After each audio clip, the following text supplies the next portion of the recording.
Time লাগে না, কিন্তু হ্যাঁ জীবনে একটা মানুষের কেরিয়ার বানাতে টাইম লাগে। জীবনে কেরিয়ার বানাতে সময় লাগে, কেরিয়ার বানাতে টাইম লাগে, কেরিয়ার বানাতে গেলে মেহনত লাগে, কেরিয়ার বানাতে গেলে ব্যাখ্যাগুলো অনুভব করতে হয়, জানতে হয়।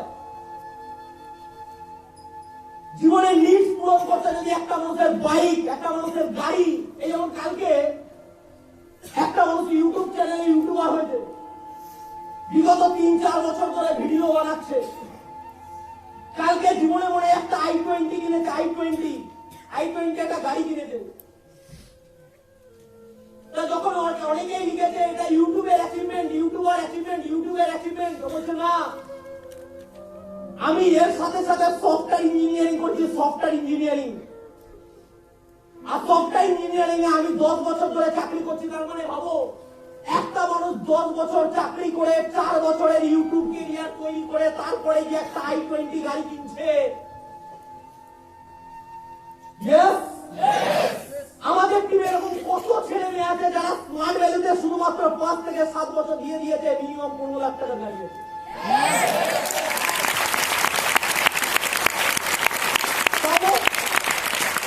একটা মানুষকে পরিশ্রম করতে হয় না? একটা মানুষ জীবনে এক্সট্রা ইনকামের জন্য, এক্সট্রা রোজগার করার জন্য ইউটিউবের মতো একটা অপশন বেছে নিয়েছে।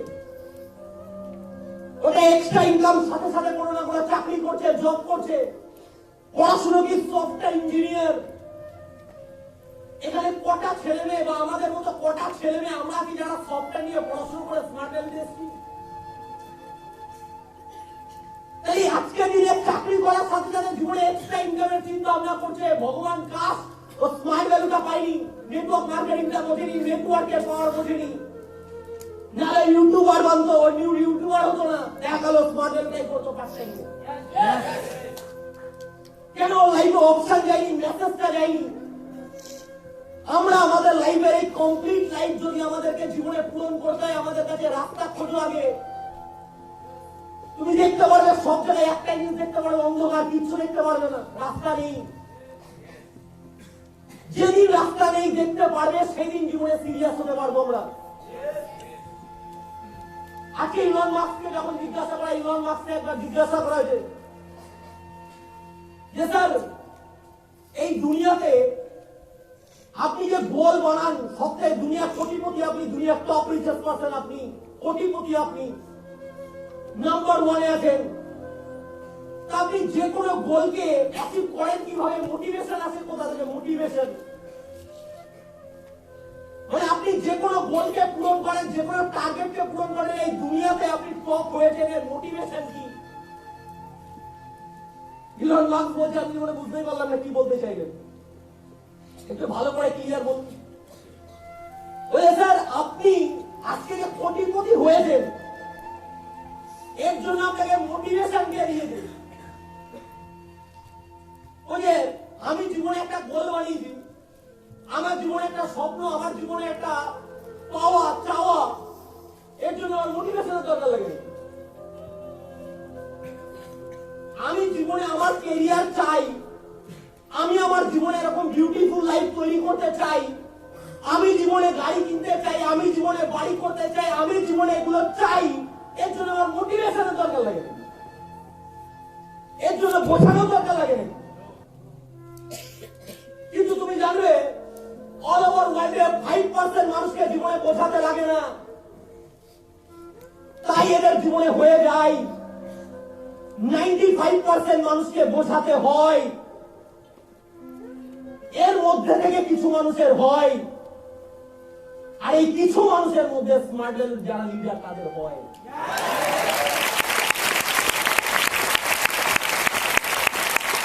মোটিভেশনের দরকার নেই। আজকে জীবনে আমি কিছু জীবনে কিছু করবার জন্য মোটিভেশনের দরকার নেই, কাজ করতে হবে। কাজের বাইরে আর কি আছে? জীবনে কি করে পাবো? বসে থাকলে কিছুই পাবো না। আমি জীবনে এই জিনিসগুলো চাই, তার জন্য আমাকে কাজ করতে হবে, এর জন্য আলাদা কি আছে? না দাদা, কয়েকটা জিনিস মানুষ আমাকে বলেছে নেগেটিভ দিয়েছে, কাজটা ভালো না, ফালতু কাজ, এই কাজ ও কাজ, যে কোশ্চেনের কোনো ভ্যালিড নেই, যে প্রশ্নগুলো যদি তুমি দেখো ভ্যালিড পয়েন্ট নেই, কোনো ভ্যালিড পয়েন্ট নেই। দুনিয়ার একটা প্রফেশন দেখাও যেই প্রফেশনটা নিয়ে মানুষ উল্টোপাল্টা বলে না। আজকে সব থেকে বিউটিফুল প্ল্যাটফর্ম যেটাকে বলা হয় বিউটিফুল প্ল্যাটফর্ম বলে, যেখানে প্রত্যেকটা বিউটি আর বিউটিশিয়ান ঘুরে ঘুরে বেড়ায়, লাফিয়ে লাফিয়ে বলে, যেটা বলে অ্যাক্টিং। এই অ্যাক্টিং ইন্ডাস্ট্রিকে বলে নট্যাঙ্কি ইন্ডাস্ট্রি, নট্যাঙ্কি। তাই মানুষ কাকে বলতে ছাড়ে না, ওটাকে নটাকি ইন্ডাস্ট্রি বলে। ডান্সিং ইন্ডাস্ট্রিকে মানুষ বলে মুজরা করার ইন্ডাস্ট্রি। কি বলে স্যার? মুজরা করার ইন্ডাস্ট্রি। এই কোন ইন্ডাস্ট্রিকে মানুষ ছেড়ে দিয়েছে, কোন ইন্ডাস্ট্রিকে মানুষ বাজে বলেনি? অ্যাকচুয়ালি বাজে কারা বলে? অ্যাকচুয়ালি যাদের মুরদ নেই তারাই বাজে বলে। আজকে তুমি জানবে থাগ অফ হিন্দুস্তান এরকম একটা ফাটাফাটি লেভেলের মুভি তৈরি করেছিল বলিউড। ইয়েস। আর ওই মুভিতে কাস্ট করা ছিল দুটো পপুলার অ্যাক্টর, যাকে আইকন বলা হয় অ্যাক্টিং এর দুনিয়াতে। অমিতাভ বচ্চন এন্ড বলিউডের পারফেকশনিস্ট আমির খান। ওই আমির খান এনাদের সোশ্যাল মিডিয়ায় লোকে কমেন্ট করে মতিভ্রম হয়ে গেছেন। জয়া বচ্চনকে কোশ্চেন, জয়া বচ্চনকে মানুষ মেসেজ করছে, আপনার স্বামীকে বোঝান, অমিতাভ বচ্চন স্যারকে বোঝান, বুড়ো বয়সে বিমতি চেকেছে, হলিউড লেভেলের সিনেমা করবে। তুমি যে কমেন্ট করছে তার প্রোফাইলে চলে যাবে, একে ফলো করে কতজন, একে ফলো করে মোর দ্যান 40 মিলিয়নের বেশি মানুষ, 50 মিলিয়নের বেশি মানুষ ওকে ফলো করে। ওর শুধুমাত্র ঘুরে 4টে বন্ধু। এর ছবিতে লাইক পড়ে লাখে লাখে, এনাদের ছবিতে লাইক পড়ে লাখে লাখে, আর ওনাদের ছবিতে লাইক পড়ে মোটে 3টে। তাহলে ভেবে দেখো, যাদের অকাত নেই তারা মানুষকে জাজ করতে যায়। আরে দুনিয়ার কোন ইন্ডাস্ট্রিকে মানুষ ছাড়েনি, দুনিয়ার কোন ইন্ডাস্ট্রিকে মানুষ ছাড়েনি। ওই মানুষগুলোর ট্যালেন্ট থাকবার পরে মানুষ ওদেরকে চাটে। আর আমাদের বন্ধু বান্ধব জানে সালা এরা আমাদের মতো, এদের মধ্যে কোনো ট্যালেন্ট ম্যালেন্ট নেই। মাধ্যমিকে এও থাকতি, আমিও থাকতি। আর ও জীবনে বিএমডব্লিউ কিনবে, আই সালা তোকে বিএমডব্লিউ গাড়ি দিতে পেরেছি বলবে না? ছাড়বে না, বাজে কথা বলবে না, বলবে, কারণ ও তো চলছে ভেতর থেকে। তুমি এই ইন্ডাস্ট্রিটাকে বলছো, এই ইন্ডাস্ট্রিকে মানুষ ফালতু বলছে। দুনিয়ার এমন কোন ইন্ডাস্ট্রি বলে যে ইন্ডাস্ট্রি নিয়ে লোকে গালাগাল লাগে, বাজে বাজে কমেন্ট করেন। তাই বলে অমিতাভ বচ্চন এই কমেন্ট গুলো শুনে অমিতাভ বচ্চন ছেড়ে দিয়ে চলে গেছে? আসতে পেলাম না। আমির খান ছেড়ে দিয়ে চলে গেছে? শাহরুখ খান বয়কট বলিউড, শাহরুখ খান ট্রেন্ড, গেরুয়া গান নিয়ে ট্রেন্ড। বুঝতে পারলাম? তাহলে আজকে কি চলেছে কি চলেনি? ওই অ্যাক্টিং ছেড়ে দিয়েছে? আরে দুটো মানুষ কমেন্ট করেছে, দুটো মানুষ কোশ্চেন করেছে, দুটো মানুষ বাজে কথা বলেছে, আর ওই দুটো মানুষ আজকে আমাদের দুটো বন্ধু আমাদেরকে বলছে ওদের তো হাজার হাজার মানুষ বলে। কোনদিন ওদের ফটোর কমেন্টে গিয়ে চেক করবে, দেখবে গালাগাল দিয়ে ভরে গিয়েছে মানুষ। যাকে বলছে বলিউডের কিং খান, আমির খান বলিউডের পারফেকশনিস্ট, তাকে মানুষ লোকে ছাড়ে না গালাগাল দিতে। আমি কে যে লোকে আমাকে উল্টো পাল্টা বলবে না? কে আমি যে যাকে মানুষ লোকে চাটবে না? ওরা কি জানে ইন্ডাস্ট্রি সম্পর্কে? জানে? আরে জিজ্ঞাসা করো ওকে, যে বলতো ভাই মানি ইনফ্লেশন কাকে বলে, বল ভাই টাইম ট্রেডিং, টাইম কম্পাউন্ডিং কাকে বলে, বল ভাই ফিল্ড ফাউন্ড কাকে বলে, বল ভাই ইনভিটেশন কাকে বলে, বল। আচ্ছা কেরিয়ার কাউন্সিলিং কাকে বলে বলতো? আগে বলতো আগামী দিনে 10 বছরে এর মার্কেট কি আছে বল, কোন কোন চাকরিগুলো আগামী দিনে যাবে, আগামী দিনে বল। আজ থেকে প্রেডিকশন কর, আজ থেকে 5 বছরে, 10 বছরে, 15 বছরে গভর্নমেন্টের পরিস্থিতি কি হবে। জিজ্ঞাসা করে দেখো, ওদের কাছে যে নলেজ নেই সেই নলেজ তোমার কাছে আছে।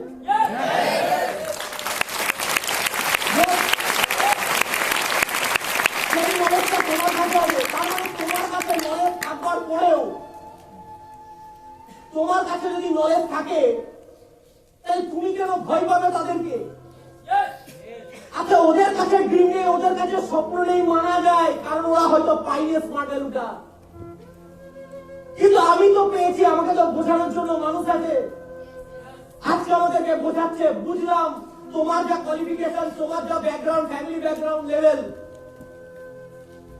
তাতে হয়তো তুমি কাউকে দেখোনি স্মার্ট ভ্যালুতে ভালো জায়গায় গেছে। ইয়েস, আজকে তুমি দেখে নাও খান, কাপুর, এরা সব ফ্যামিলি ব্যাকগ্রাউন্ডে প্রথম থেকেই রিচ। তাই এদেরকে দেখে তোমার লো কনফিডেন্স হয়ে যেতেই পারে, এদের সোর্স আছে, সবকিছু আছে, তোমার নেই। এরা প্রথম থেকে একটা ব্যাকগ্রাউন্ড নিয়ে জন্ম নিয়েছে, এদের ক্যারিয়ার হতে পারে। তুমি রিস্ক নিতে ভয় পেতে পারো, কারণ তোমার এরকম কিচ্ছু নেই। কিন্তু এখানে তো ভয় পাওয়ার মতো কিছু নেই। এখানে তো যাদেরকে দেখতে পাচ্ছ সবাই এরকম ফ্যামিলি থেকে উঠে এসছে, গরিব ফ্যামিলি থেকে উঠে এসছে। তাদের জীবনে পেইন ছিল, যন্ত্রণা ছিল, কষ্ট ছিল, আশা ছিল। ওই যে বলে কিছু করবো, কিছুটা কি খুঁজে পাচ্ছিল না। স্মার্ট ভ্যালুর প্রথম কাউন্সিলিং এ খুঁজে পেয়েছিল কিছুটা কি করতে হবে। কোন মানুষের মুখ থেকে শুনতে পেয়েছিল, কোন মানুষের হাত ধরে বুঝেছিল প্রথম ফার্স্ট ক্যারিয়ার মিনিং কি। জীবনে তো ক্যারিয়ারই জানতাম না। আজকে যারা এসছে তারা কোথায় অর্ডিনারি ব্যাকগ্রাউন্ড, একটু আগে বলছিল বাবা দর্জির কাজ করে, বাবা কষ্ট করে, খেতে বাড়ি করে, চাষবাস করে। কত ছেলে মেয়ে আছে যারা চাষবাস করে, তাহলে ওই ছেলেটাকে দেখে ড্রিম তৈরি হচ্ছে না কেন? দেবুকে দেখে ড্রিম তৈরি হচ্ছে না কেন? কত মানুষের বাবা রিক্সা চালায়, তাহলে সব ছেলে মেয়ে কেন বিকাশ দেওয়ার মতো হতে পারছে না? অ্যাকচুয়ালি একটা জিনিস নেই, সারা কিছু করতে হবে, এরকম জিগরা নেই, কিছু করতে হবে, সারা দুঃখ নেই, কষ্ট নেই, সারা হিসাবে জন্ম নিয়েছি নেই। এটা আরে নেই, যেটা আসবে কি করে নিয়ে আসতে হবে। জীবনে কষ্টকে ফিল করতে হবে, দুঃখকে ফিল করতে হবে, ফিল করলে আসবে, নাহলে আসবে না। তুমি জানবে এরকম ট্রেনিং হল থেকে বেরিয়ে আমি যখন আমার বন্ধু বান্ধবের সাথে যেতাম, ওই বন্ধু বান্ধবগুলো আড্ডা আড্ডা মারতে মারতে যেত। সত্যি রিয়েলি বলছি, এখান থেকে ট্রেনিং নেওয়ার পরেও, কষ্ট পাওয়ার পরেও, খারাপ লাগার পরেও কত সুন্দর হাসতে হাসতে আছে, কি মস্তি, ট্রেনটা কি আনন্দ, ট্রেনের ডাকি ধরে ঝুলছে, হাওয়া খাচ্ছে, কি মজা। জীবনে ওটা এনজয়মেন্ট। কিন্তু যখন ওই ট্রেনিং হল থেকে বেরোতাম, খারাপ লাগা নিয়ে বেরোতাম যে জীবনে একদিন এখানে জায়গা পেতে হবে, একদিন এখানে জায়গা নিতে হবে, একদিন দাঁড়াতে হবে। জীবনে কোন বন্ধু এলো না গেল, আমার দিকে লাভ নেই, আমার ভবিষ্যৎ, আমার ফিউচার, আমার ফ্যামিলি, আমার লাইফ। লোকের দিকে তাকালে চলবে না, বন্ধু বান্ধবের দিকে তাকালে চলবে না। আমাকে আমার জীবন তৈরি করতে হবে। আমি বুঝেছিলাম আমাকে আমার জীবন তৈরি করতে হবে। অনেক মানুষ এসছে বিজনেসে, অনেক মানুষ গেছে, কিন্তু জীবনে আমি আমারটা বুঝেছিলাম। যারা যারা আমার সাথ দিয়েছিল তাদেরটা বুঝেছিলাম। কত মানুষকে বলেছি, স্বপ্ন রেখেছি জীবনে যে ভাই চল একসাথে স্টেজে উঠবো, যখন একসাথে স্টেজে উঠবে একসাথে বিজনেস করবো। জীবনে গরিবিটা একসাথে পেয়েছি, তাই জীবনে আমিরিটাও একসাথেই পালন করব, সেলিব্রেট করব। জীবনে একবার সাথ দিয়ে, একবার পাশে থাকা, আমরা সবাই মিলে গাড়ি কিনবো। আর গাড়ি কিনে আমাদের গ্রামের রাস্তায় যখন 100টা ব্ল্যাক কালারের গাড়ি যখন আমাদের রাস্তায় যাবে, ভাব কি মনে হবে।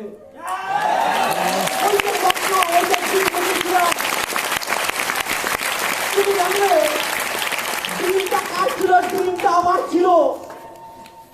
আর ওরা ড্রিমটা দেখেছিল, একটু হলেও কিছু জন আছে ওই ড্রিমটাকে রিয়েল মনে করে টিকেছিল। আজকে যারা টিকেছে তাদের হয়েছে, যারা টেকেনি তাদের হয়নি। তুমি জানলে কে ড্রিম দেখছে না দেখছে করার দরকারই নেই, কে শুনছে না শুনছে ভাবার দরকারই নেই। একটাই জিনিস ভাবো, আমি ভাবছি মানে আগামী দুজন আমার সাথে ভাববে। এই লড়াইটা কারোর লড়াই না, এই লড়াইটা আমার ফ্যামিলির লড়াই, আমার লড়াই। দেশের লড়াইয়ের কাছেও গেলাম না। জীবনে দেশের কথা তখন ভাববে হয়তোবা যখন তোমার পেট ভরার মতো জায়গা চলে আসবে। আজকে একটা চাকরিজীবী কেন দেশের কথা ভাবে না? চাকরিজীবী কেন গরিব বাচ্চার কথা ভাবে না? কারণ তাদের কাছে ওই ক্যাপিটালটা থাকে না, তাই ভাবে না। কারণ তাদের পেটই আধা, তাহলে অন্যের পেট ভরবে কি করে? স্মার্ট ভ্যালু ওই জায়গাটা দেয়, ভেতরে ছোট থেকে ইমোশনটা তৈরি করে দেয়। জীবনে যেদিন তুমি কামাবে, যেদিন তুমি রোজগার করবে, সেদিন তোমার সাথে সাথে আরো 10টা মানুষ যেন রোজগার করে, এরকম সিস্টেম, এরকম ক্যাপাবিলিটি দেয়, স্মার্টলি দেয়। জীবনে বড় হওয়ার জন্য কি লাগে? জীবনে বড় হওয়ার জন্য কি লাগে? জীবনে বড় হওয়ার জন্য প্ল্যাটফর্ম তো পাবেই, কিন্তু ওই প্ল্যাটফর্মে বড় প্ল্যাটফর্ম আমরা পেয়ে গেছি। তাহলে এই প্ল্যাটফর্মে সবাই বড় জায়গায় যাবে না। কারা যাবে? যাদের প্রথম কথা তাদের অ্যাসোসিয়েশনটাকে চেঞ্জ করতে পারবে। ওই বন্ধু বান্ধবের অ্যাসোসিয়েশনটাকে যারা চেঞ্জ করতে পারবে, হাতে টাইম নেই তাই খুব কম সংখ্যক কথাই বলে যাচ্ছি। যারা অ্যাসোসিয়েশনটাকে চেঞ্জ করতে পারবে, আমার পুরনো বন্ধু বান্ধব কোথায়, তাদের সাথে আমি মিশি না, তাদের সাথে থাকি না। আজকে যদি তাদের সাথে থাকতাম, আজকে হয়তো তাদের মতো হতাম। আজকে হয়তো বিকাশ দার সাথে থাকি, তাই চিন্তা ভাবনাটা কোথাও না কোথাও বিকাশ দার মতো কিছুটা হলেও আছে। তাই জীবনের প্রথম বড় হতে গেলে, জীবনের প্রথম নিজের রাস্তা বাঁচতে গেলে ফার্স্ট অ্যাসোসিয়েশন চেঞ্জ করো। ফার্স্ট ভালো লাগবে না, কোনো জিনিস ভালো লাগে না, আনকমফোর্টেবলি ভালো লাগে না, কোনো জিনিস ভালো লাগে না। কিন্তু জীবনের সবকিছু পাওয়া যার উদ্দেশ্য হয়ে যাবে, সেই ছোটখাটো জিনিস ত্যাগ করে দেবে। তোমার যতই বেস্ট ফ্রেন্ড ভালো হোক না কেন, তুমি জানো ওই ফ্রেন্ডটা যখন প্রথম কোন একটা 10,000 টাকার চাকরি পাবে না, প্রথম তোমাকেই ছেড়ে দিয়ে বেরিয়ে যাবে। সারা জীবন ওই বন্ধুত্ব থাকবে না। সবার কেরিয়ার আলাদা হবে, সবার জীবন আলাদা হবে। আগে প্রথমে নিজের কেরিয়ারটা স্টেবল করো, কেরিয়ারটা তৈরি করো। তাই প্রথম অ্যাসোসিয়েশনে আসুন, গুড অ্যাসোসিয়েশন, ভালো অ্যাসোসিয়েশন। আমাদের জীবনে ভালো অ্যাসোসিয়েশন বিশাল লেভেলের দরকার। কারণ আমাদের ব্রেন ওই ফাংশনাল প্রোগ্রাম এতদিন 20 বছর একটা জায়গায় থেকে থেকে ফাংশনাল খারাপ হয়ে গেল পুরো, মানে ব্যাপারটা ডিভিডি ক্যাসেটই কেমন যেন হয়ে গেল, ফাউন্ডেশনটাই কেমন একটা হয়ে গেল। এটাকে চেঞ্জ করবার জন্য আগে অ্যাসোসিয়েশন চলে আসো, কনভার্ট আউট, চেঞ্জ করো, সময় দাও। দুনিয়াতে কোনোদিন কেরিয়ার একদিনে তৈরি হয়নি। স্মার্ট ভ্যালুতে ভেবো না প্রথম দিন কেরিয়ার তৈরি হবে। হ্যাঁ না, একদিনে কেরিয়ার তৈরি হয় না। এখানেও একদিনে কেরিয়ার তৈরি হবে না। একদিন, দুদিন, 1 মাস, 6 মাস, 8 মাস, 9 মাস, 1 বছর, 1.5 বছর ভুলে যাও, কেরিয়ার তৈরি হবে না। কিন্তু কেরিয়ার তৈরি হওয়ার জন্য যে জিনিসগুলো দরকার, মাল ম্যাটেরিয়াল, সেগুলো তৈরি হতে থাকবে। ইয়েস, এন্ড যেটা দরকার সেটা কি? আমাদের রং কনসেপ্ট, রং থটস, বা আমাদের রং এডুকেশন এতদিন ধরে ছোটবেলা থেকে জানিয়েছি। ওই আমার মা বলেছে 20,000 টাকা নিলে জীবন চলবে, এটা রং এডুকেশন। জীবনে 20-30,000 টাকায় লাইফ ভালোভাবে চলবে, ওটা রং এডুকেশন। চাকরি করলে জীবনে বিশাল বড় কিছু হবে, বিএ বিএসসি বিকম করলে লাইফ চেঞ্জ হয়ে যাবে, এগুলো কি? রং এডুকেশন। তাই এই রাইট এডুকেশন গুলো নিতে শেখো, রাইট এডুকেশন ফার্স্ট। এই ফাংশনাল প্রোগ্রাম গুলো চেঞ্জ করার জন্য ট্রেনিং প্রোগ্রাম মাস্ট বি। তাই ট্রেনিং গুলো নিতে হবে। যদি ট্রেনিং গুলো নিতে পারি, তাহলে গিয়ে ছোট ছোট স্টেপে আমাদের ব্রেন একটুখানি এই জিনিসগুলো বুঝতে শিখবো, চলতে থাকবে। আর সব থেকে বড় জিনিস, এই ইন্ডাস্ট্রি তোমাকে সব দিতে পারে, কিন্তু সব দেওয়ার আগে সব থেকে বড় জিনিস লাগবে, সেটা হচ্ছে নিজের ইচ্ছা। কি লাগবে? নিজের ইচ্ছা। এটাই যদি না থাকে, তাহলে জীবনে কোনোদিন কোনো জিনিস পাবো না। আজকে প্রচুর ছেলে মেয়েকে ট্রেন করা হচ্ছে, তৈরি করা হচ্ছে, প্রচুর ছেলে মেয়েকে নলেজ দেওয়া হচ্ছে। এই হলে সবাইকে হাজার হাজার রকমের নলেজ দিলেও সবাই এখানে আসতে পারবে না যদি তার মধ্যে একটাই জিনিস না থাকে।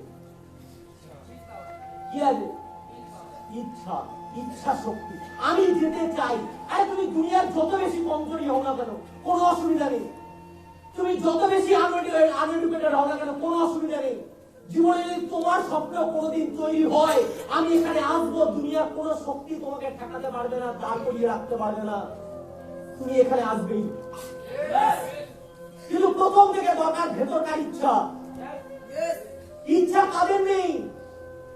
যাদের এই জিনিসগুলো চাই না, দরকারই নেই। হ্যালো, তাই ইচ্ছা শক্তিকে বিল্ড করতে পারবো, তৈরি করতে পারবো, পাক্কা। কেন এসেছি ভাই, দরকার কি আছে? আমরা কি এই জীবনটা চাই? অনেকে ঘুমাচ্ছে, পাশে তুলে দেবে দরকার হলে, দেখে নেবে। যাই হোক, আমরা এই জিনিসগুলো চাই। তাই চাওয়ার জন্য যদি রাস্তা না থাকে, স্মার্ট ভ্যালুটা মন দিয়ে করো। আজকে আমাদের জীবনে বাইরের মার্কেটের ছেলে মেয়ের রাস্তা নেই, আর আমাদের কাছে যদি রাস্তা থাকে, অনেক মানুষ আছে যারা এটাকে ভ্যালু দেয় না, বোঝেই না। এই বোঝার চেষ্টাটা করে, অ্যাটলিস্ট যদি নিজের ভিতরে বুঝে একটুখানি ইচ্ছা তৈরি হয়, আগামী দিনে নেক্সট এখানে লস অফ লিডারদের মধ্যে তোমার নাম র্যাঙ্কিং এ থাকবে। থ্যাংক ইউ সো মাচ, পরে কথা হবে।